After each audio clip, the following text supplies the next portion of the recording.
ሰላም ጤና ይስጥልን ውድ የአሮማ ሚዲያ ቤተሰቦቻችን የሰዓቱን ዜናዎች እንደሚከተለው እናቀርባለን። አብራችሁን ቆዩ። ሐማስ በእገታው ስር የነበረውን እስራኤላዊ አሜሪካዊ ታጋች ኤደን አሌክሳንደር ለቀይ መስቀል ማስረከቡን የእስራኤል መገናኛ ብዙሃን ዘግበዋል። ሐማስ እስራኤላዊ አሜሪካዊ ታጋች ኤደን አሌክሳንደር ሰኞ ጋዛ ውስጥ ለቀይ መስቀል ማስረከቡን የእስራኤል ቴሌቪዥን ጣቢያ ካን ቲቪ ዘግቧል። ለቀይ መስቀል የተላለፈው የ21 ዓመቱ እስራኤላዊ አሜሪካዊ ታጋች ላለፉት 19 ወራት በሐማስ እገታ ስር መቆየቱ ይታወቃል። አልድሪች ኤምስ ለአስርታት የሶቪየት ህብረት ሚስጥራዊ መረጃ ሲሸጥና ከ100 በላይ ሚስጥራዊ ስለላ ስራዎችን አከናውኗል። 10 የሚደርሱ ምዕራባውያን የስለላ ባለሙያዎች በአልድሪች ምክንያት ተገድለዋል። ለሁለት ወገን የሚሰልለው አልድሪች እንደ አውሮፓውያን አቆጣጠር በ1994 የዕድሜ ልክ እስራት ተፈርዶበታል። ጎርዲቪስኪም ለሁለት ወገን ነው የሚሰልለው። በለንደን የሩሲያ ስለላ ተቋም ኬቢጂ ኃላፊ ሳለ በሚስጥር ለዩናይትድ ኪንግደም የስለላ ተቋም ኤም16 በጎን ይሰራ ነበር። አንድ ቀን ራሱን ሞስኮ አገኘው። ለ5 ሰዓታት ጥያቄ ተደርጎለት ተደብድቦ ደክሞ ነበር። ሊገደል ትንሽ ሲቀረው ኤም16 በመኪና ደብቆ በሞስኮ አስወጣው። ለ9 ዓመት ያህል ማን እንዳጋለጠኝ ለማወቅ ስሞክር ነበር። አሁን ግን ደረስኩበት ይላል። አሜሪካና ቻይና በምርቶቻቸው ላይ ጥለውት የነበረውን ታሪፍ ለመቀነስ ተስማሙ።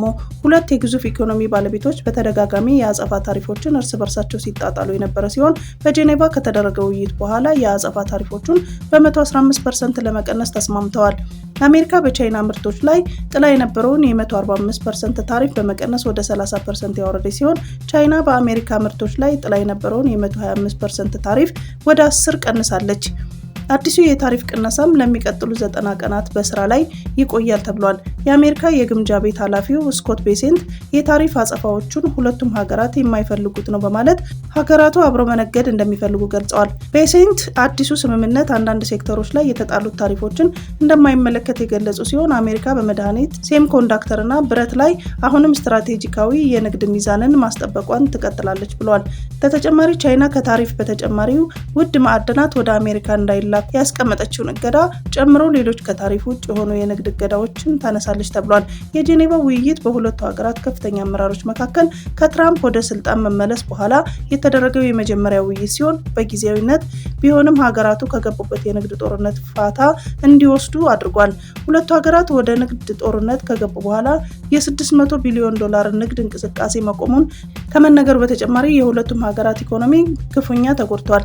ቻይናና አሜሪካ ይሄ የመጀመሪያ ንግግር መሆኑን ያስታወቁ ሲሆን በንግድና ኢኮኖሚ ጉዳዮች ዙሪያ በቀጣይ በቻይናና አሊያም በአሜሪካ ወይም በአማራጭነት በሶስተኛ ሀገር ውይይቶች እንደሚቀጥሉ ተናግረዋል።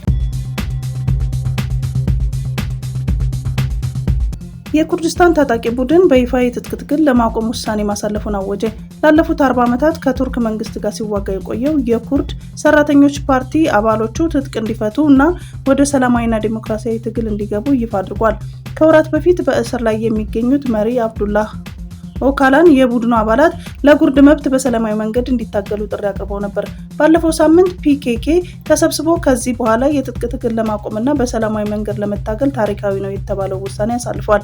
ፒኬኬ ውሳኔውን ያሳለፈው ታሪካዊ ግቡን በመምታቱና በዚህ በኋላ የኩርዶችን ጥያቄ በዲሞክራሲያዊ ፖለቲካዊ መፈታት እንደሚችል በማመኑ ነው ተብሏል። አንካራ ውሳኔውን በደስታ እንደተቀበለችው ተነግሯል። ስለ ቀጣይ የትጥቅ ማስወረድ ሂደቶችና ህጋዊ ጉዳዮችም ምንም በይፋ የሚታወቅ ነገር የለም። ቡድኑ በቱርክና አሜሪካ በአሸባሪነት የተፈረጀ ነው። የቡድኑ ታጣቂዎች ዕጣ ፈንታም ምን እንደሆነ አሁንም ላይ የሚታወቅ ነገር የለም። ያም ሆኖ ግን የቡድኑ የትጥቅ ትግል ለማቆም ውሳኔ በአጠቃላይ ቀጠናው ሰላምና መረጋጋት ትልቅ የሆነ ተስፋን ሰጥቷል። ከፍተኛ የምስራችም ተብሏል። ፒኬኬ ከ1984 ጀምሮ ዋና ዓላማው ነፃ ኩርድን ለመመስረት በሚል ከቱርክ መንግስት ጋር የትጥቅ ትግል ሲያደርግ ነበር። በትጥቅ ትግሉ ከ40,000 በላይ ዜጎች ህይወታቸውን አልፏል። ከፍተኛ የኢኮኖሚ ችግር አስከትሏል ተብሏል። ታሊባን በቁማር ስጋት የተነሳ የቼስ ጨዋታን በአፍጋኒስታን እንዳይካሄድ ከለከለ። አፍጋኒስታንን የሚያስተዳድረው የታሊባን መንግስት ጨዋታ የቁማር ምንጭ ነው በሚለው ስጋት ቼዝ አዲስ መመሪያ እስከሚሰጥ ድረስ እንዲታገድ ውሳኔ አሳልፏል። ቼዝ በታሊባን የተገደበ የቅርብ ጊዜ ስፖርት ውድድር ሲሆን ሴቶች በስፖርቱ ውስጥ መሳተፍ እንደማይችሉ አስቀድሞ ውሳኔ ተላልፏል። በነሐሴ 2021 ስልጣንን ከተቆጣጠረ ጀምሮ ታሊባን የተለያዩ ህጎችና መመሪያዎችን በቋሚነት አውጥቷል። እሁድ ዕለት የታሊባን መንግስት የስፖርት ዳይሬክቶሬት ቃል አቀባይ አታል ማሽዋኒ በሸሪያ ህግ ቼዝ የቁማር ምንጭ ተደርጎ ይወሰዳል ብሏል። የቼዝ ስፖርትን በተመለከተ ሃይማኖታዊ ጉዳዮች አሉ ሲሉ ለአጃንስ ፍራንስ ፕሬስ የዜና ወኪል ተናግረዋል። እነዚህ ጉዳዮች መፍትሄ እስኪያገኙ ድረስ በአፍጋኒስታን የቼዝ ስፖርት ታግዶ የሚቆይ ይፋ አድርገዋል። በቅርብ ዓመታት ውስጥ መደበኛ ያልሆነ የቼዝ ውድድርን ሲያዘጋጅ የነበረው በካቡል የሚገኘው የአንድ ካፌ ባለቤት ውሳኔውን እንደሚያከብረው ተናግረዋል። ነገር ግን ነጋዴ ይጎዳል ሲል ተደምጧል። አዚዙላህ ጉልዛዳ እንዳለው በአሁኑ ጊዜ ወጣቶች ብዙ እንቅስቃሴ ስለሌላቸው በየቀኑ ብዙዎቹ እዚህ ይመጡ ነበር። ሻይ ጠጥተው ከጓደኞቻቸው ጋር በቼዝ ጨዋታ ይፎካከራሉ። የቼዝ ጨዋታ በሌሎች ሙስሊም ሀገራት የተፈቀደ መሆኑንም ጠቁመዋል። ባለፈው ዓመት የታሊባን ባለስልጣን በፕሮፌሽናል ውድድር የሚደረገው እንደ ድብልቅ ማርሻል አርት MMA ያሉ ነፃ ውድድሮችን ከልክለው ይህ አመጽ የሚያበረታታ ነው መባሉ ይታወሳል። የአፍሪካ ህብረት ሰላምና ደህንነትን ለማረጋገጥ በርካታ ተግባራቶችን እያከናወነ መሆኑን ገለጸ። የአፍሪካ ህብረት በሀገሪቱ ሰላምና ደህንነት ለማረጋገጥ በርካታ ዲፕሎማሲያዊ ጥረቶችን እያከናወነ እንደሚገኝ አስታወቀ። የአፍሪካ ህብረት ኮሚሽን ሊቀመንበር መሐመድ አሊ ዩሱፍ ባለፉት 5 ወራት ህብረቱ ያከናወናቸውን ስራዎች እንዲሁም የተቋሙን የትኩረት አቅጣጫዎችና ግቦች በተመለከተ በሰጡት መግለጫዎች ግጭቶች በንግግር እንዲፈቱ ህብረቱ ጥረቶችን ሲያደርግ መቆየቱን አንስተዋል። ለአብነትም በሶማሊያ ሰላምና ደህንነት ለማረጋገጥ ከሶማሊያ ፕሬዝዳንት ሐሰን ሼክ መሐመድ እና ሌሎች ባለድርሻ አካላቶች እንዲሁም በሶማሊያ ከተሰማራው የአፍሪካ ህብረት የሶማሊያ ድጋፍና ማረጋጋት ተልዕኮ አውሶም ጋራ ምክክር መደረጉንም አስታውሰዋል።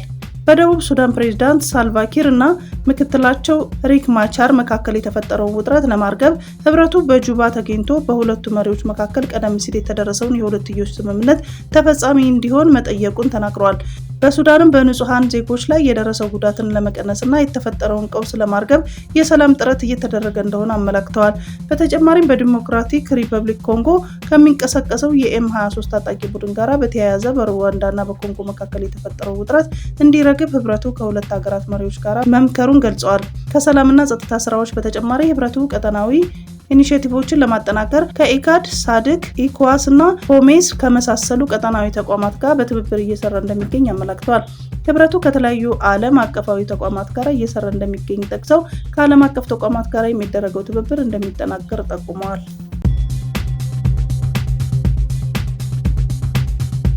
ሩሲያ ለቡርኪና ፋሶ የጦር መሳሪያ ድጋፍ ከሚያደርጉ ጥቂት ሀገራት አንዷ ናት። ከሩሲያና ቻይና ውጭ ሌላ ማንም የለም። ሌላ ቦታ የሚደርስብንን የከፋ ነው። ገንዘብ እናቀርባለን ግን ሊሸጡልን ፈቃደኛ አይደሉም ሲሉ የቡርኪና ፋሶ ፕሬዝዳንት ኢብራሂም ትራኦሬ ለስፑትኒክ አፍሪካ ተናግረዋል። የሩሲያ ወታደራዊ ባለሙያዎች ሀገሪቱ ሽብርተኝነትን ለመዋጋት በምታደርገው ጥረት የመሳሪያዎች አጠቃቀም ስልጠና እየሰጡ መሆኑንም አመለክተዋል። ትራኦሬ በሩሲያ ድጋፍ ላይ የራሳችንን ወታደራዊ ኢንዱስትሪ መገንባታችንን መቀጠል እንፈልጋለን። ይህንን ትብብር በማጠናከር ትግላችንን እንቀጥላለን ብለዋል። በጋዛ ከ65,000 በላይ ህጻናት በከፋ ረሃብ ምክንያት ለሞት የተጋለጡ ናቸው ተባለ።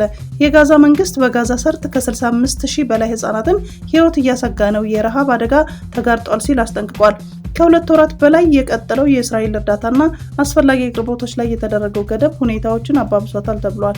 በጋዛ ሰርጥ የሚገኘው የመንግስት ሚዲያ ጽህፈት ቤት በሰጠው መግለጫ የእስራኤል ወረራ በረሃብ ምክንያት ሰላማዊ ሰዎችን እየገደለ ነው ብሏል። ማቋረጫ መንገዶችን በመዝጋትና 39,000 እርዳታ ነዳጅና መድኃኒት የጫኑ መኪኖች እንዳይገቡ መከልከል ከ2.4 ሚሊዮን በላይ ሰላማዊ ዜጎች ላይ ስልታዊ ወንጀሎችን እየፈጸመ ሲሆን ይህም ዓለም አቀፍ ህግን የጣሰ ነው ብሏል መግለጫው አክሎም በጋዛ ሰርጥ የሚገኙ ዳቦ ቤቶች በሙሉ ከአገልግሎት ውጭ በመሆናቸው ለ40 ቀናት ያህል ነዋሪዎች መሰረታዊ የሆነ ምግብ ባለማግኘታቸው በተለይም በህፃናት በህሙማንና በአረጋውያን ላይ ረሃብና የምግብ እጥረት እየተባባሰ መምጣቱን አስታውቋል። እስራኤል ረሃብን በሰላማዊ ሰዎች ላይ በመሳሪያነት በመጠቀሟ ከ65,000 በላይ ህፃናት በተመጣጠነ ምግብ እጥረትና በምግብ እጥረት ለሞት ተጋልጠዋል ብሏል። መግለጫው እስራኤል ለ70 ቀናት የመሻገሪያ መንገዶችን ሙሉ በሙሉ በመዝጋቷ የሰብአዊና የጤና ሁኔታ እየተባባሰ መጥቷል ሲል አስታውቋል። አሜሪካ በሶማሊያ ያለውን የሰላም አስከባሪ እንድትደግፍ ከአሜሪካ ህብረት የቀረበላትን ጥያቄ ውድቅ አደረገች። አሜሪካ በሶማሊያ ላለው የአፍሪካ ህብረት አዲሱ ተልዕኮ የፋይናንስ ድጋፍ እንደምታደርግ ተዘግቧል። የአፍሪካ ህብረት ከፍተኛ አመራሮች በተልዕኮ የአሜሪካ ድጋፍ እንድታደርግ ለማሳመን ወደ ዋሽንግተን አምርተው የነበረ ቢሆንም የአሜሪካ አመራሮች በኦፕሬሽን አለመሳካትና ሌላው የዓለም ክፍል የድርሻውን እየተወጣ አይደለም በሚል ጥያቄ ውድቅ ማድረጋቸው ተነግሯል። አሜሪካ ከሳምንታት በፊት ተልዕኮውን በተመለከተ በካምፓላ በተካሄደው ስብሰባ መዋቅራዊ ለውጦችን ካልመጡና ሌሎች ሀገራትን በኩል ካላዋጡ ምንም አይነት ድጋፍ እንደማታደርግ መግለጿ ይታወሳል። ከዚህኛው የህብረቱ ተልዕኮ በፊት በሶማሊያ የነበረውን ያልተከፈለ ዕዳና ደሞዝ ጨምሮ የ$100 ሚሊዮን እጥረት ያጋጠመው ሲሆን አዲሱ ተልዕኮ ከአልሸባብ መጠናከርና ድጋፍ ማጣት የተነሳ ከባድ ፈተና እንደሚገጥመው ከወዲሁ ተሰግቷል። በዲሞክራቲክ ሪፐብሊክ ኮንጎ በደረሰ የጎርፍ አደጋ ከ100 በላይ ሰዎች መሞታቸውን የመንግስት ባለስልጣን ገለጹ። በዲሞክራቲክ ሪፐብሊክ ኮንጎ የሚገኙ በርካታ መንደሮችን በጣለው ከባድ ዝናብ የጎርፍ አደጋ በመፈጠሩ ከ100 በላይ ሰዎች መሞታቸውን የአካባቢ ባለስልጣናት በጦርነትና በጅምላ መፈናቀል በምትታመሰው ሀገር አሳዛኝ ክስተት ማጋጠሙን ተናግረዋል።